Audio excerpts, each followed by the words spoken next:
Being creative is hard. It's too hard for me. Machine creativity is real creativity. So I tell them to do it for me. I'm an AI artist. Memes, okay? Memes. Let's talk about memes. Memes are really interesting in a way that people don't really give them credit for. Anybody writing about the history of the recent past or foreseeable future should include at least a meme or two. Memes. To show what people believed about, like, AI or Trump or memes. Really anything about what it is like to live now. It's this. This is what it's like to be alive right now. For a while there, I really believed memes were something special, like a decentralized kind of art with no real motivation other than just sharing joy. However, they are a shift towards an AI-ified type of joke making. Memes are essentially a series of punchlines that you plug into other situations. Apply these when you're sad. Apply these when you're celebrating. Jokes have always been formulaic. If you're a huge nerd, check please. That's what she said. Or any rapper mentioning Cheech and Chong or Monica Lewinsky. But something like TV tropes or, God forbid, Know Your Meme can easily be a list of ways to swap out punchlines and joke formulas into something resembling a joke. A floating joke detached of any context that is algorithmically tailored to you. If you're sad, well, here's a meme about when the depression hits. It's probably SpongeBob. I didn't pick the pictures yet, but it's probably SpongeBob. You can genuinely be incapable of understanding humor or even the feelings associated with laughter and formulate jokes that many people will find funny by reading these lists. Lists of overused setups, overused punchlines, guy walks into a bar to get to the other side. All right, that one doesn't work. But let's try something here, okay?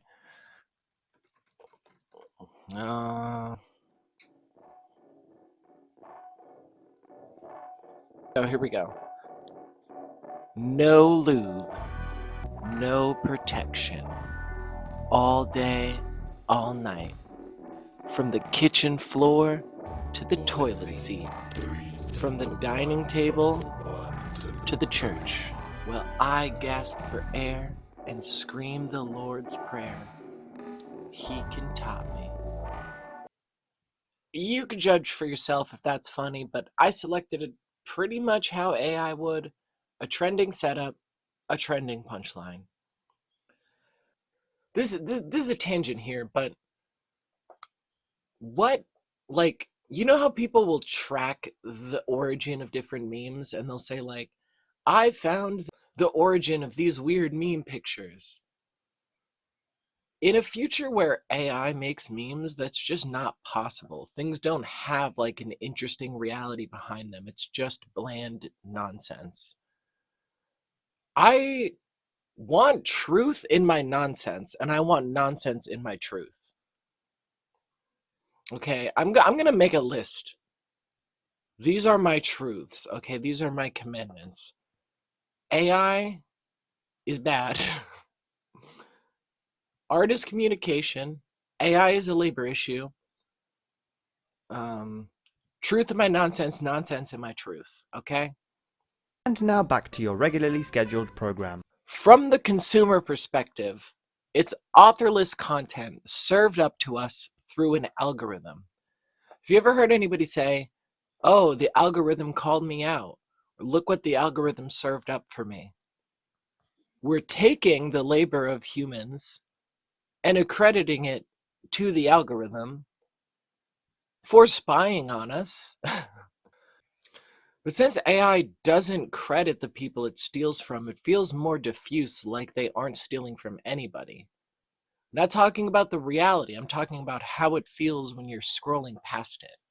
So people are already getting their comedy segmented into little nodes, categorized, hyper categorized with, like, hashtags, depersonalized, targeted. Now, I like categorizing things, don't get me wrong, a little bit too much, but I'm just trying to explain certain shifts. If you have anxiety, there's an endless stream of floating, detached jokes written about that subject. Are you gay? Perhaps brain gay? Well, you can hear jokes for hours and never once think, who wrote these? It's beautiful in a way. It's pure. There's no need for validation. But there is something to acknowledge that comedy is both art and inherently social. Art is communication. AI is a labor issue. People are getting paid to scrape away the credit, not the people who do the labor, somebody else. Follow the labor, follow the money, look at the money, look at the money, look at the money, look at the money. Money's looking at you. Artisanal jokes that are prepared have to hit twice as hard to have half the effect of something your friend says that you just had to be there, you know? Because comedy is art and art is social. I think this is the reason why heckler videos and crowd work are such an essential way for stand-up comics today to get noticed. It takes the social element into the act in a very noticeable way. Somebody steps their ass out of line and gets disciplined with mockery. And of course, you, the humble viewer, are on the side of the comedian. It's like when somebody says, oh, we really gave it to the Ravens last night at the field goal. I'm wearing the jersey. I guess I'm saying I don't know how to address this cultural shift. I'm just looking at how we got here. There's a cultural shift that I think naturally leads to the acceptance of AI. But like most of my videos, it comes down to like figure out what you value in non-AI generated content that is missing and start valuing it consciously. That's how we bring the world we want, into existence. Because if you make stuff, go make stuff that emphasizes these things. And if you just like stuff, go like that stuff and follow it and boost it in the algorithm. Tell your friends about it. Like and subscribe. So we are going to lose a lot, and we're going to win enough. That's what I think. These are my predictions. We're going to lose any areas that don't prioritize things that AI lacks. Facebook feeds, Billboard Hot 100, Arizona iced tea cans, anywhere where the art is there first and foremost to make money. Every single avenue where that is the main function of art will be AI, or probably already is. However, if we begin picking out what we love about art, those bits responsible for that hard-to-place disgust deep within us, then we'll end up with many pockets of culture, of counterculture, where that's not accepted, where that's not, it's not cool, it's not hip. Elevating what you love will have much more of an effect than going and looking for what you hate. Find and appreciate things that are authentic, passionate, have a unique voice, illuminate a culture that has soul, or fill in the blank, Watch a movie or listen to an album and think, what would be missing if this was not made by humans? Like you connected with this person. Maybe you connected with a person who's dead. Honestly, I think that's really special.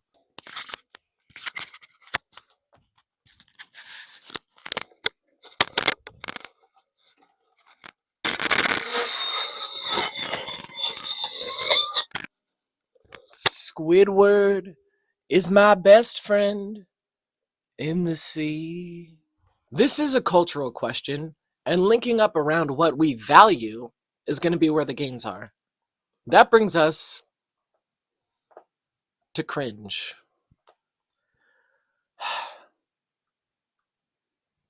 It's hard because culture seems to be choosing quantity over quality, and that's where AI will win every single time. If you make a space, like the internet, into a Mr. Creosote type buffet of as much content that can possibly be consumed, then yeah, AI will flood it, AI will win. And Two, comedy ain't somewhere where caring about stuff goes over well. Comedy, in truth, is exceedingly moralistic, but it's like, JK, JK, there's no values here. If you're watching a comedian, well, actually, I don't know you, but if I'm watching a comedian and they make a few jokes that I think are not in good taste, maybe they're making some assumptions that they don't even recognize how bad they are. If it's not that frequent and not that bad, I let it go and I keep watching the special. I don't and can't and don't even want to agree with everything that every comedian that I like has ever said. It's brain off time. It's no thoughts time. Just don't say anything so gross that my thoughts come back, because I'm trying to have a good time. Granted, I don't agree with everything any artist of any type has said about everything 100% all the time, always. And if you do agree with any one person that much, may God have mercy on your soul. What the is wrong with you? Unless it's me, that's actually fine. That's good, even.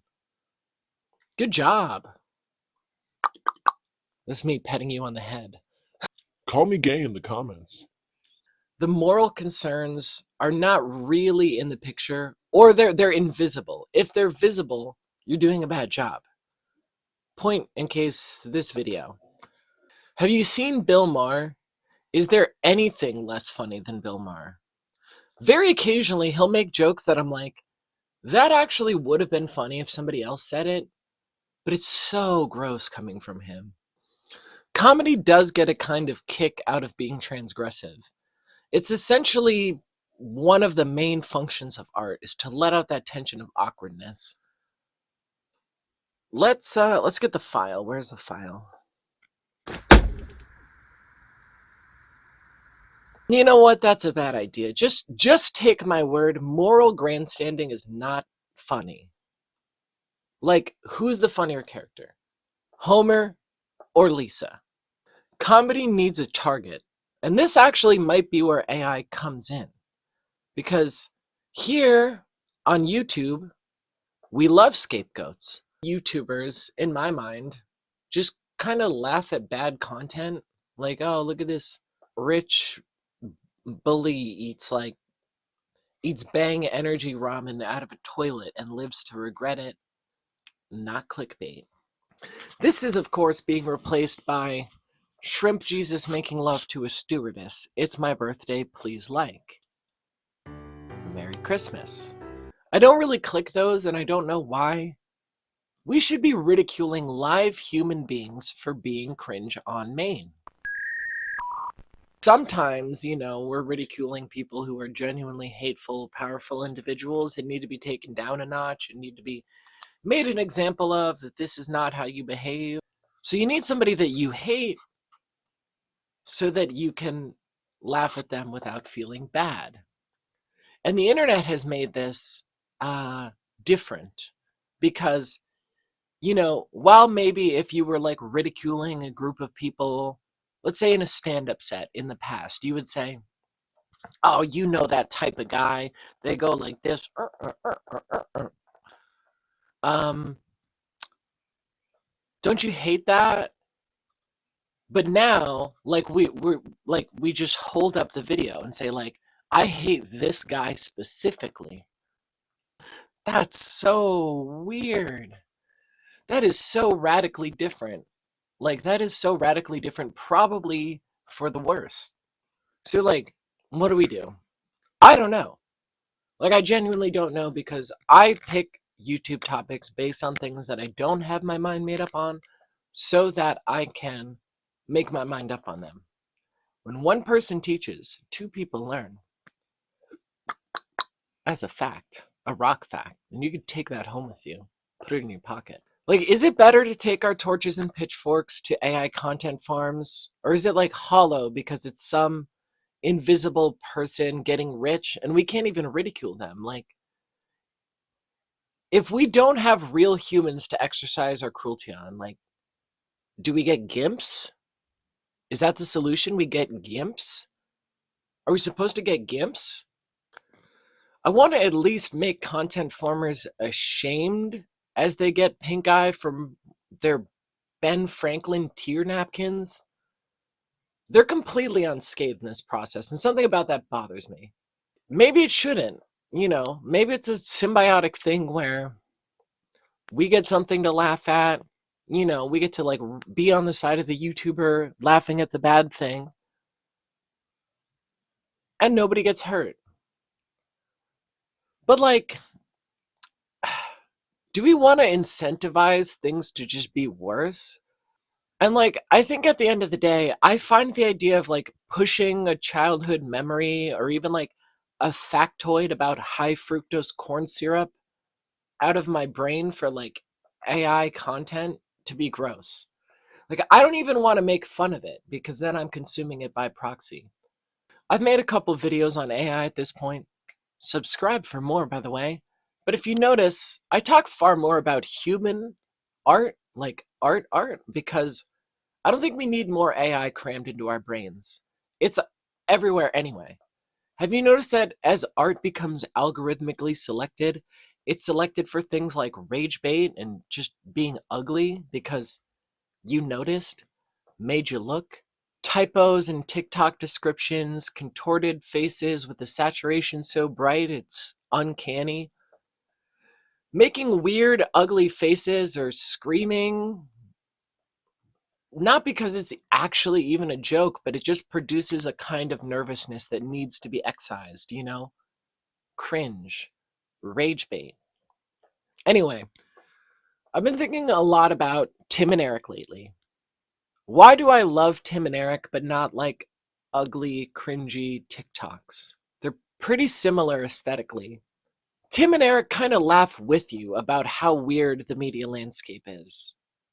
Daddy Tim and Pep Eric put their hands on your shoulder and show, not tell, you that we are constantly awash in propaganda. Things that are ugly and ideological. And what's worse, these things position themselves as beautiful or neutral. Licking congealed sugar, utterly bereft of any nutritional content, off of the harvested hair of tortured animals, is not only natural, but good. Don't even think about it. The horses love it. They're happy. They're the happiest cows in California. And now Candy Tails is for boys, too. Check out those candy dreads. Wow! Baby jamming with me candy toss. You hear me, man? It's often said that The Simpsons predict the future, but we're in the Tim and Eric era now. People talk about the internet and they mention, oh, Warhol's 15 minutes of fame quote, but John Waters was a lot closer. The algorithm is a race to the bottom. Eating dog, shooting people, being executed. That's much more attention grabbing. You basically did something. Almost. So how is Awesome Show different from Nikocado, Avocado, or something? I don't know. I know it's not current, but I don't keep up with cringe culture. Nikocado Avocado can play the violin really well, which is the hardest instrument to play. To even produce a single note is actually pretty difficult. One note is all that is needed. You have to chalk it. It has to go across smoothly. It has to go across like at a specific kind of speed and angle confidently. That's what she said. Piano, you go boop, boop.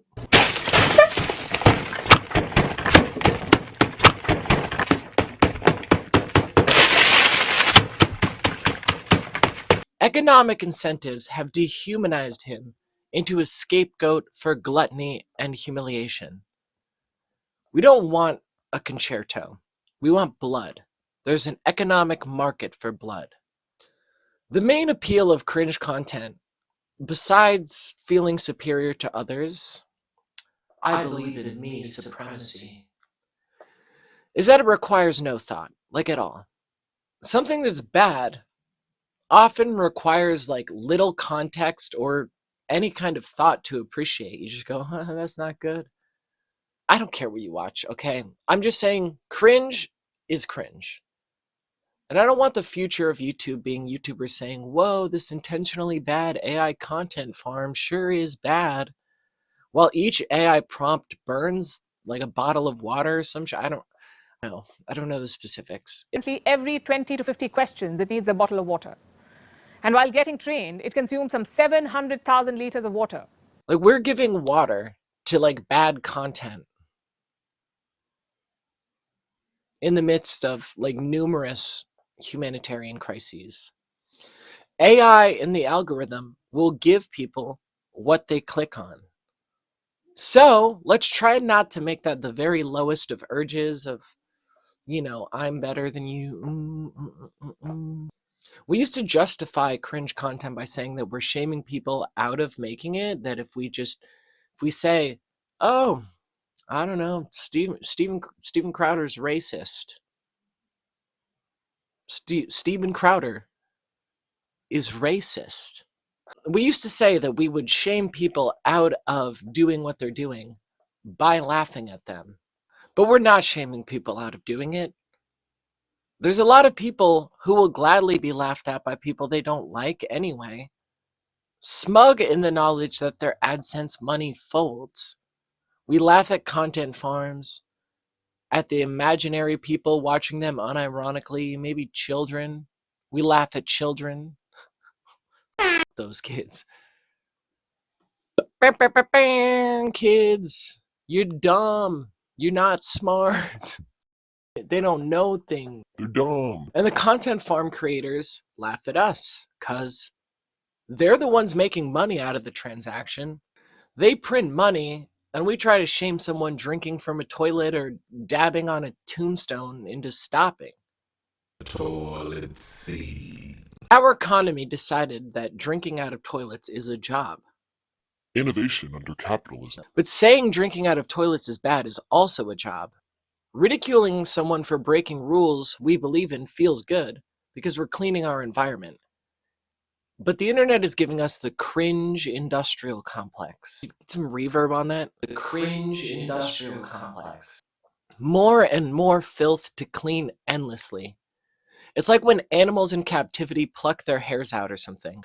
I mean, maybe ridiculing AI strawman content like spares people from ridicule, but it removes the way that urge does anything protective in the first place.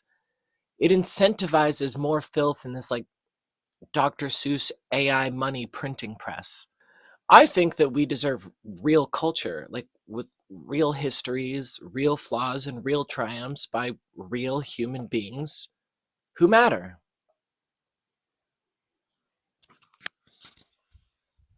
Mic drop. Subscribe, share this. I have like numerous other videos about AI, and I'll only have more, so subscribe.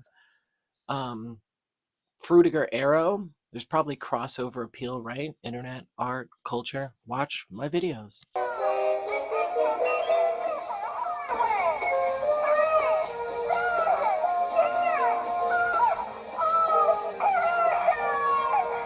Your freakish, tie back to Scandinavia! Great job.